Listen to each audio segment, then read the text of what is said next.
Hello.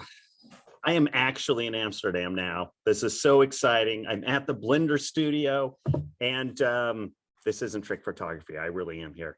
And it's amazing that we just wrapped our final week on animation.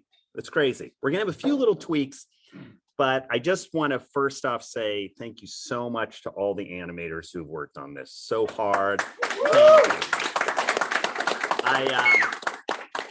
I'm not going to embarrass anybody. Don't worry. I'm not going to say any of your names, Danny, but thank you so much, everybody, Mac and Monica and Gerard and Rick and everybody. Thank you so much.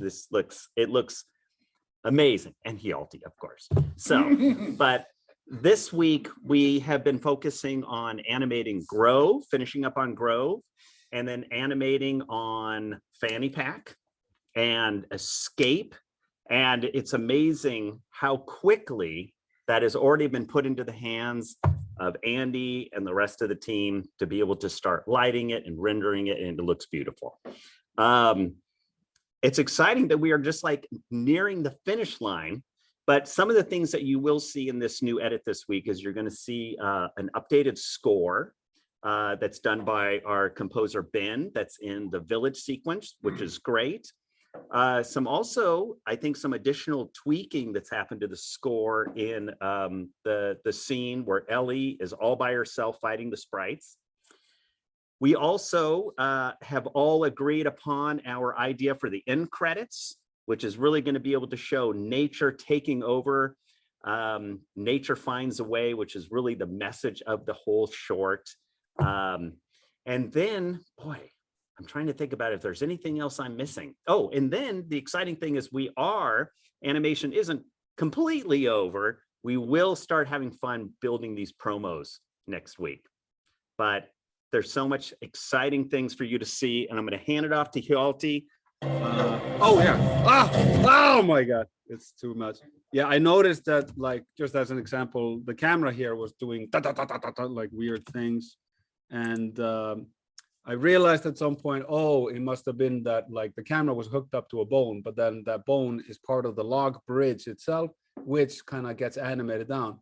But of course, it's animated on twos, and I didn't full on foresee that. But then when I see it, it's like the camera itself goes da, da, da, da, da, da, da.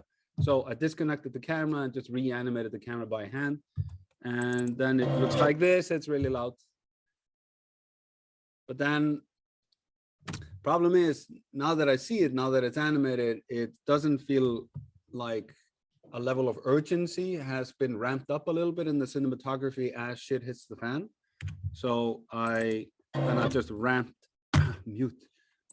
up the intensity of kind of the shaky cam right as shit hits the fan. So like there we have like a little bit more of a level of urgency. So there's a little detail stuff like that I did here and there, pushing poses, boom, amazing. There's a lot of like small things like that. And but I guess the biggest thing that I did was probably Fanny Pack, just finishing Fanny Pack. I have officially finished Fanny Pack. Thank you very much.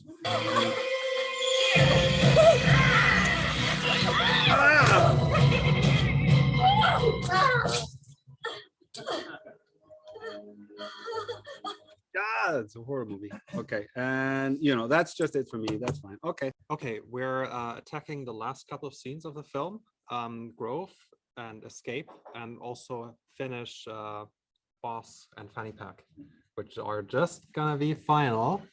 Final? Good.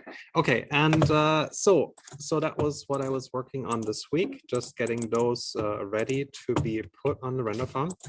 But of course, there was another thing where we had to adjust. We had to slightly adjust the pebbles raining down whenever the college kids step on the bridge. So we made them slightly more pebbles, slightly larger pebbles. So hopefully now they should be more readable. Then, all right. So Fanny Pack. So for Fanny Pack this week, we had to add the melting Sprite, which was Simon's stuff. And I was just doing the smoke sim, and we put it in the shot. and then iron over the last couple of things. Do you have anything? Oh yeah, I did a paint over for the flattened Sprite just to show how it should look like for Julian, and then he took it away. I'm just going to show the sequence because I don't remember what I did.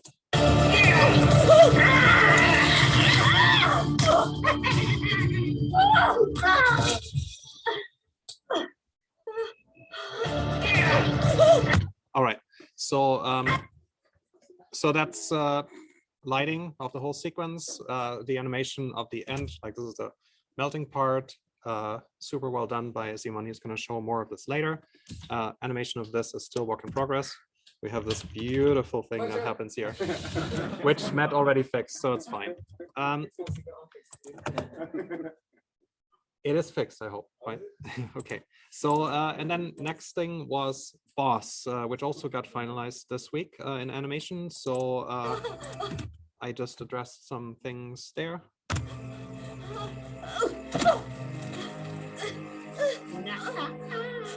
Those punks treated the world as their own personal rubbish bin, and you set them free. Now you join them.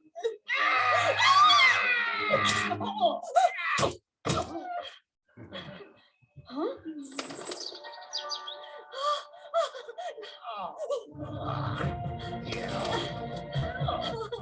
Okay, so hopefully all this should be done, I hope. And then there was more. So there was Escape, which is still being finished in animation this week, but I got my hands on the first couple of shots here. And the tricky part with this sequence is that the sun is supposed to rise during the sequence. So later, if you remember in the parade scene, the sun has already gone up. And we want to show that progression during this sequence. So that's a little bit tricky. So first I'll show you what it is here right now.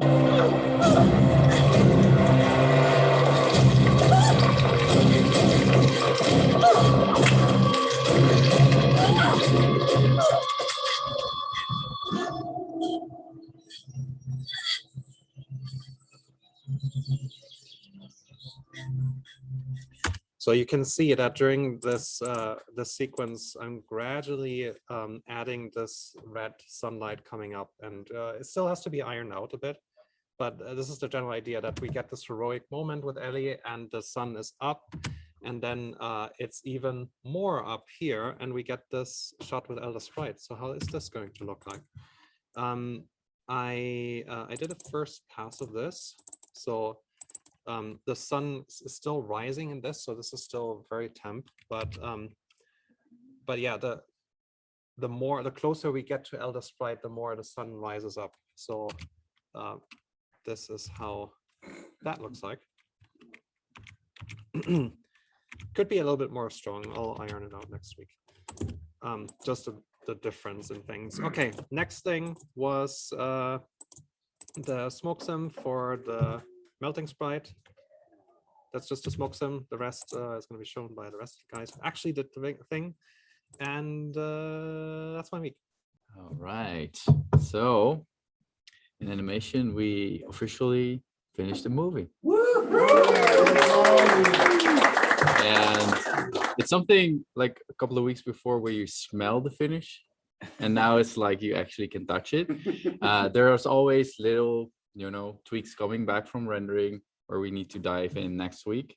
But yeah, it's all animated, and I'm super stoked to see the movie in its final stage. Now, let me just go here and show what I did this week. So in the beginning of the week, I revisited some shots to add some additional effects to them with the grease pencil tool. Every week I add in some little scribbles here and there just to add some impact. So this is one of them. Let me... And these are actually even more fun in slow motion, where you can, get some stuff in there.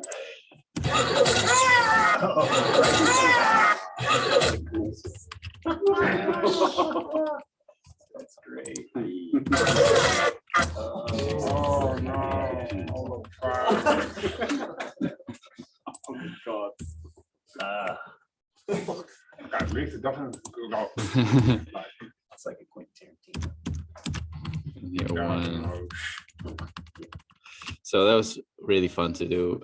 Then of course we had to revisit some of the bird poop, made it a little bit more chunky. The previous version was more, you know, tentacle-like, and we went for a little bit more blobbiness. And this was an actual animation shot, also with some grease pencil effect in there.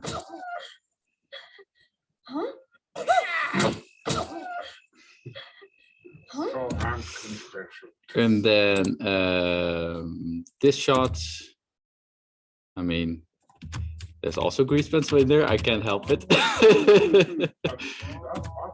So these are multiples to kind of enhance the speed, or like, you know, create some in between frames that are actually not there. And that's going to be in there as well. And last up, I did a CBB where I amped up the energy of Ellie. I was thinking we should call our class project Fun Guys in a Forest. Get it? Because we're a group of fun guys with bees. I was thinking we should call our class project Fun Guys in a Forest. Get it? Because we're a group of fun guys with... And that was my week. So this week I continued on Grove, and let me see, I made some comparison progress videos. So yes, the most newer. So let me run you guys through this. So it's the old version, and here we basically wanted to match it with bird spotting, so the previous sequence.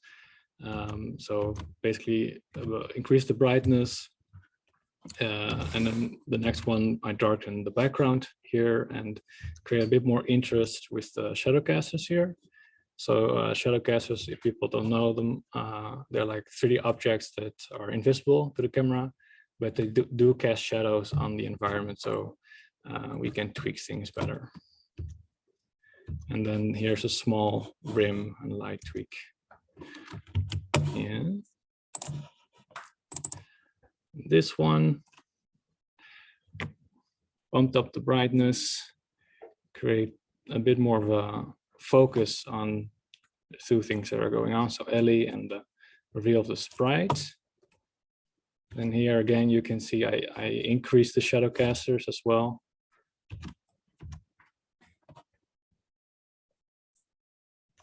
Yeah, and making Ellie pop a bit more, so separating her from the background.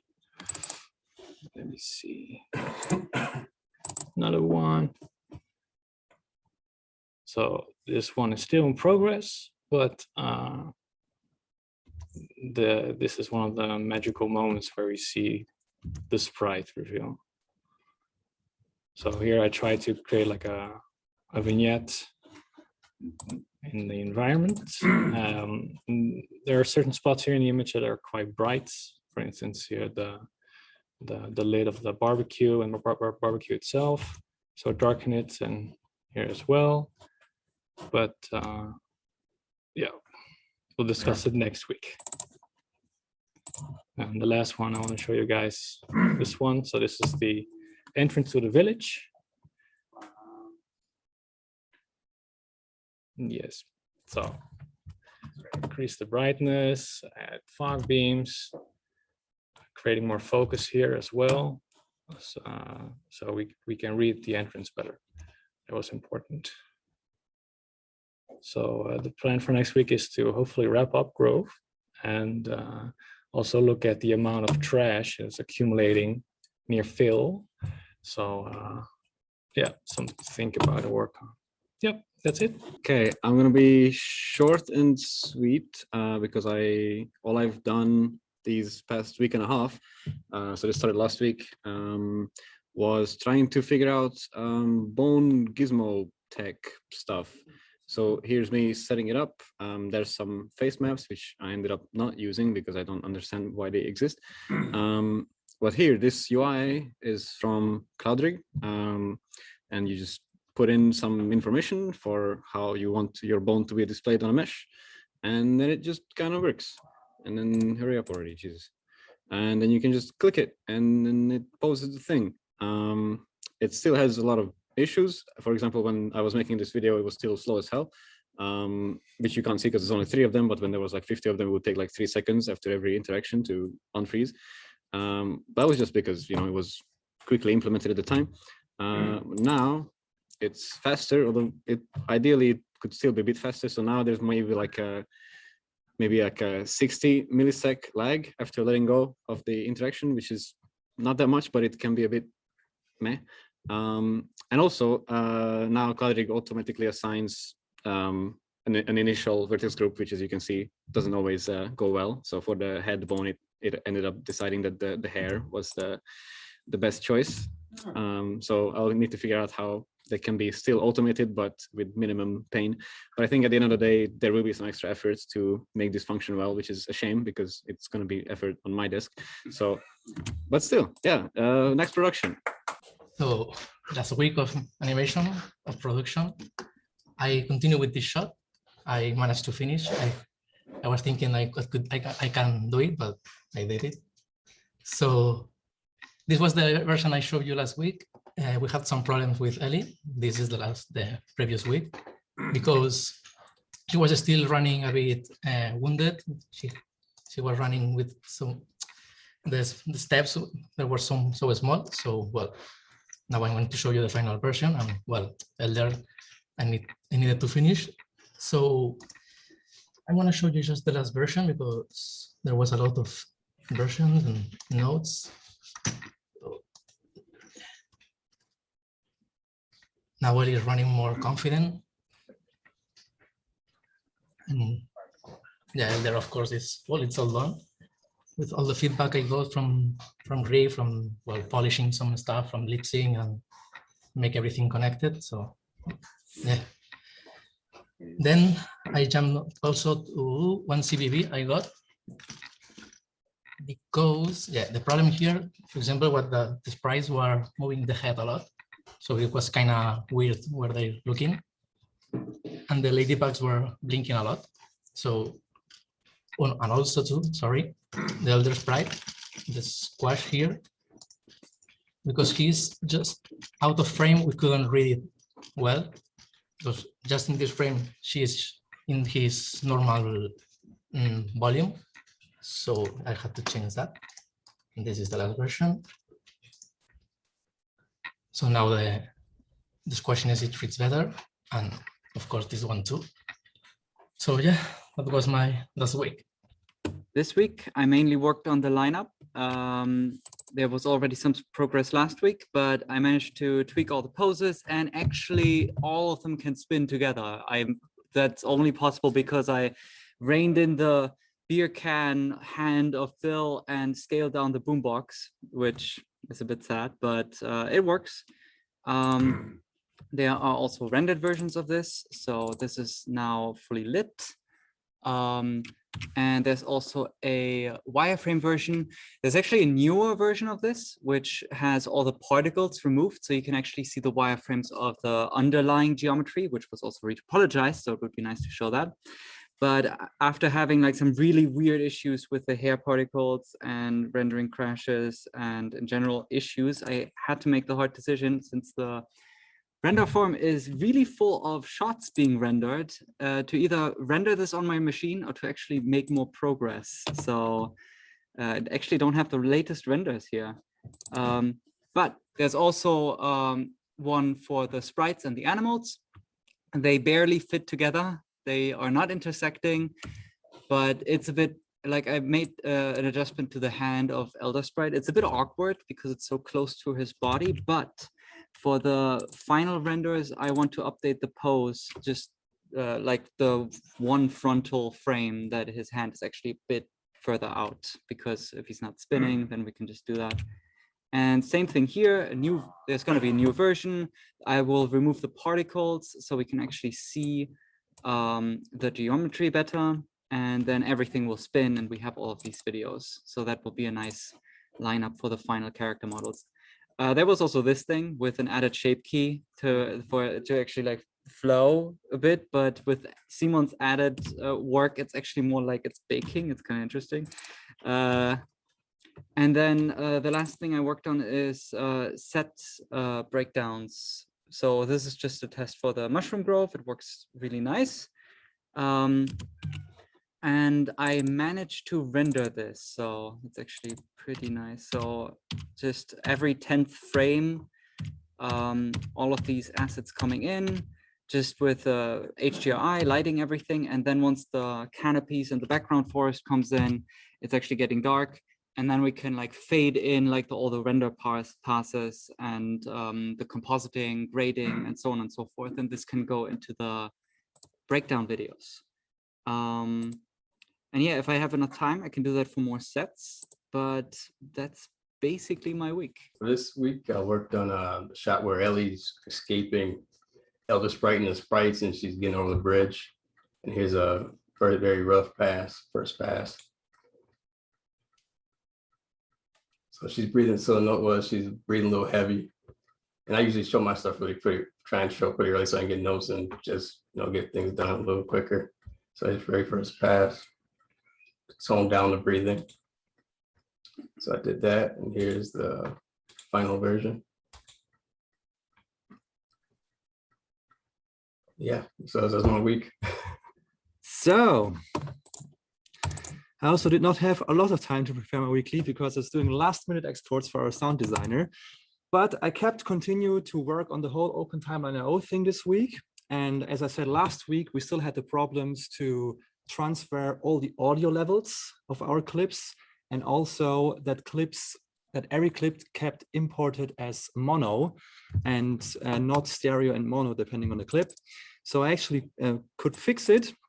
And this is like a little picture here from Premiere. You can see that all the different audio levels got transported over to Premiere, which is great. Also, the stereo and mono thing got fixed, which you can't really see here, but basically each clip that is stereo gets imported as stereo, and each clip that is mono gets imported as mono. This required like a lot more scripting because currently if this clip is mono or stereo, it's not exposed in the Blender API. So I actually need to check each clip with like FFmpeg, is it stereo, is it mono, extract all that metadata, and then sort of write it into the file. But it worked out. And all this kind of stuff is now documented in a wonderful long ass article on the Blender Cloud, which will be exported, published soon. It's like the longest article I wrote, but it basically explains everything and all the problems I faced and how I solved them. So it's not like a step-by-step tutorial on how to export to Premiere, but actually it shows you all the process that was behind it. Has a lot of nice tips and tricks and links and resources. So it's really cool. I'm excited for publishing that soon. And other than that, there were some other fixes for our sound designer. At some point, I needed to export all the sprite screams again because they didn't end up in the file for some reason. Then in the end, we noticed, which was kind of a problem, Hjalti, what he did for the edit, which is totally valid, is he pitched all the audio files to like sync them with our movie, and pitching them, of course, changes the speed of the audio. But this did not transport to Premiere, and it's kind of hard to transport this to Premiere. So what I just did today is basically I mixed down all the audio strips, which are 501 actually, that Hjalti did pitching on. And it basically renders them out with the pitch, imports them again, replaces the strip, and then I exported everything again for our sound designer. And I'm hoping that this will work out now. And I can finally wrap this export of the edit up. But yeah, we'll see. And then I did a little bit of media viewer stuff again, but there was not really a lot of time. I'm trying to get like the arrow navigation to work in full screen mode. And yeah, probably will continue with that next week. That was my week. Okay, so yeah, this is my last week or last day, and I had a really amazing time here. super fun production. I'm very happy I could work on this project, and I want to thank everyone from this team being very welcoming and fun. And a bit sad I don't want to leave today. So anyway, I'll talk about what I did my last shots this week. It was mainly finishing up a few shots from Escape. This one was done relatively quickly. It's just Ellie preparing to swing. So, oh, I'm gonna switch off the audio. So I did a very quick first pass, and then it was just a few tweaks, and it was done pretty quickly, the shot. Then there was the big one over the grove. Yeah, let's see. So I think last week I talked about that she was jumping way too energetic. So this is what it was. Later on, I'm gonna go further a few iterations. Let's see. Yeah, so she had to tuck her legs more in. It had to be a bit more clumsy and scared, which was what I did. And then after several other tweaks and adding some bips and bobs to the tree, this is the final result. And I also did some tweaking on Ellie in this shot. She had to be more sped up and ready to go. So I made her pose a little bit more dynamic. And that was my week. That was it. This week was pretty action-packed for me. A bunch of stuff, mostly effects work, but also some random things. Changed the shading of the eggs a little bit around. They were also a little bit dark. The eggshells now looks a little bit nicer. This got a little bit more resolution. Before it looked kind of like Brussels sprouts, but now it's a bit better. Small thing, the firewood got some detail. I don't remember this. Oh yeah, the watch. This was a piece of metal before, but it stuck out in one of the shots and looked kind of strange, so I changed it to be more like a traditional Swatch watch. Then I shaded a bunch of fanny packs because we have a lot of those. So this is a short one, and there's a long one, and then there's an infinite one, which just keeps on going. And the shading does too now, which is nice. Oh yeah, then some effects finally. So we had the butterflies that Phil burns very brutally when he starts his barbecue grill. So before they had just some shader adjustments where I would just fade it to black and then make them disappear on top of the animation that Rick did. And there were a bunch of iterations. I'm gonna just skip to the latest one, which unfortunately I didn't copy into this folder. But we have a preview. So they just crumble into pieces and burn up in embers. It looks kind of like this. Yeah. This might be the latest version, I'm not sure. We saw it in the edit as well. Then some hairspray effects. Victoria is using her hairspray last in Grove, and we didn't have that before, so I just added the effects that I made before just into the shot and adjusted them to the direction and everything. There were a couple of shots. This one as well. And then the one where she actually kills the spider. She doesn't kill it. It's not dead. It's just unconscious. Yeah, in rendering it doesn't look that strange. It looks more like this. Then, oh yeah, some high-res ground for the log bridge set, because we a bunch of the shots in Boss and Fanny Pack and Escape where we have a really high close-up of the ground. So I just added in the same system I have for the different sets. So we can add a little bit of displacement to add a little bit of detail, because before it looked really flat. Right, then the flattened sprite. So finally some melting effects. After being past the the model by Julian. I did some iterations on the melting, and yeah, this is kind of what it looks like. Wait. Yeah, so this is the final version, basically. I'm not sure if I have the render here. Do I? There it is. Yeah, so the same melting effect, basically a little bit adjusted so it actually works, and animating the shape key that Julian made.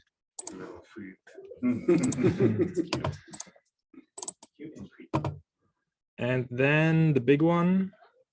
So there's the melting effect that where we have the first reveal of the sprite, basically, where Phil's grilling and just dropping some salt on the mushroom that he thinks, and it's actually a sprite. So there were a bunch of iterations. Let me just skip through a couple ones. There's this one. So I added a salt simulation, so we see the salt falling down. A couple of the ones of the salt grains are just animated by hand, so they land on the mushroom, and then they kind of burn into the tissue and it falls down. And then I tweaked that. Here's another version where it's not jumping around anymore, and it's actually consistent with the texture and everything. And then I wanted to add some more detail and jumped in and channeled my inner Rick to do some grease pencil animation. To have a little bit of like strings of tissue that are building up as it's falling down, and it looks like this. Yeah.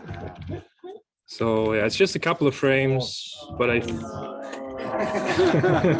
think it adds to the animation. And yeah, then that's pretty much final. Maybe I'll do a couple more adjustments, maybe asking Rick for some advice. But yeah, then I copied that over into the other shots where we see from several different angles. Yeah, so that's the first shot, and then we see from different angles, and then in the end, in ritual again. So I copied that on all the different shots. And then we see the guy again in the end. It looks something like this. And yeah, the little sprite. I cut it out. It was too long.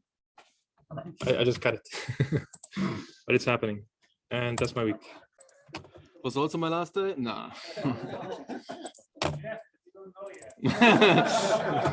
Thank you.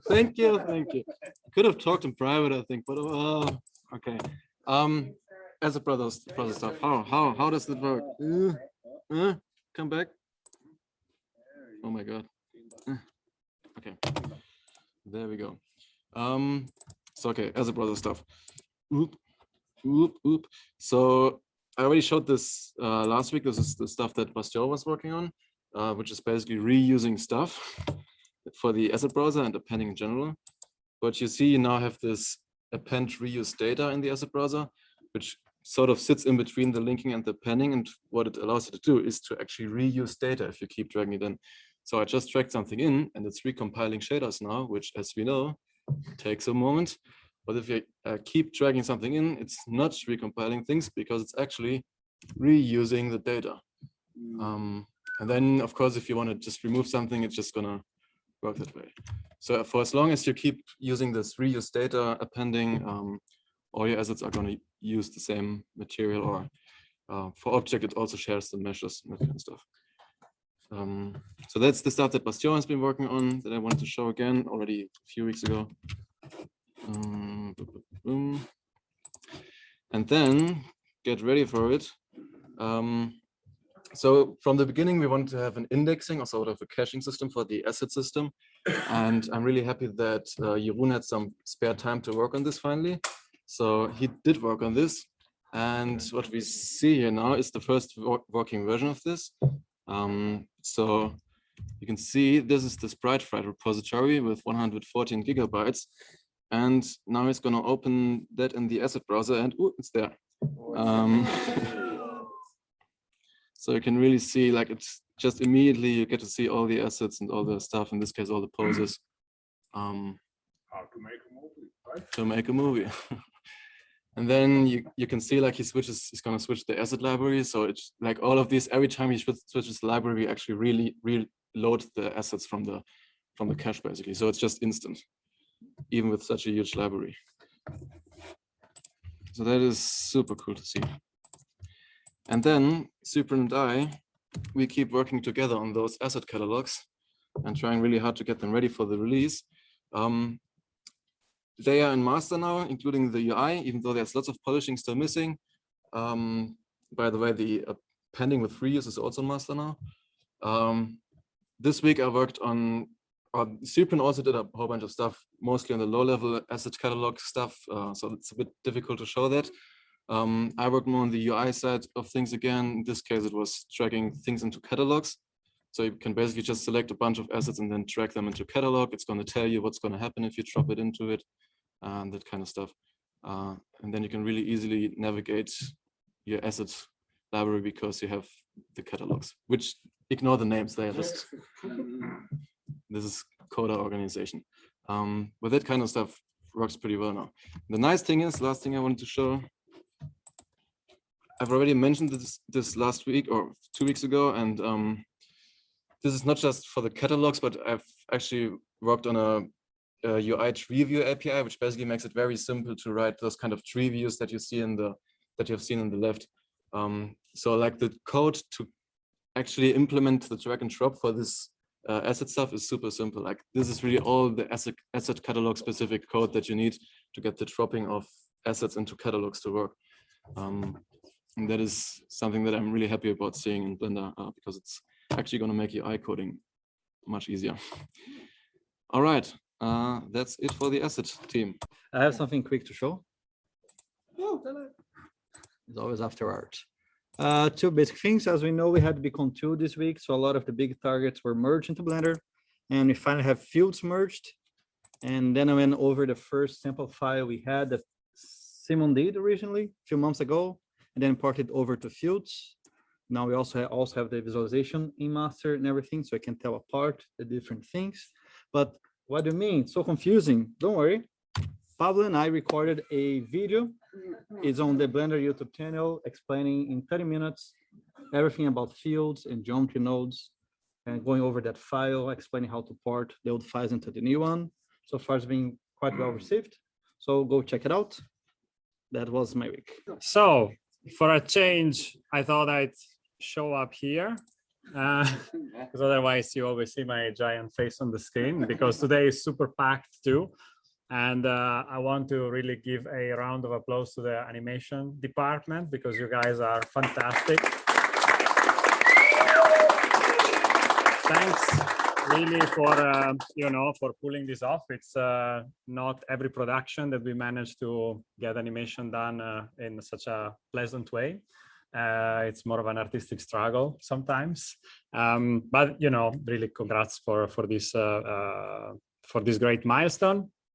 And I mean, the next few weeks, we are really gonna share more and more about, as we get closer to the release, we are preparing a lot of material to share with everyone online to get the excitement going. Next week, we announce the date of the online premiere of the film, and next week.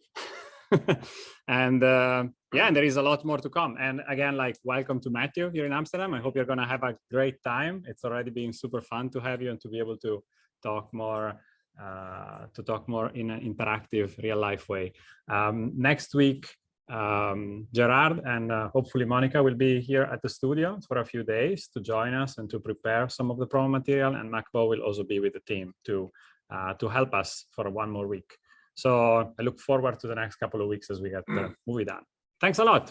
See you.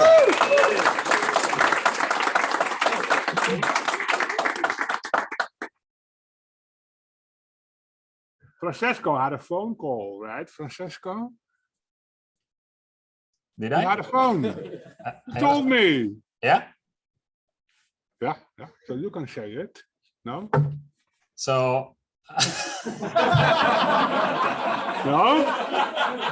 It was true, right? Okay, I will say it. I will do it. So the Netherlands government has an annual innovation award, And Blender is nominated. Whoa! And that means that we will be on TV.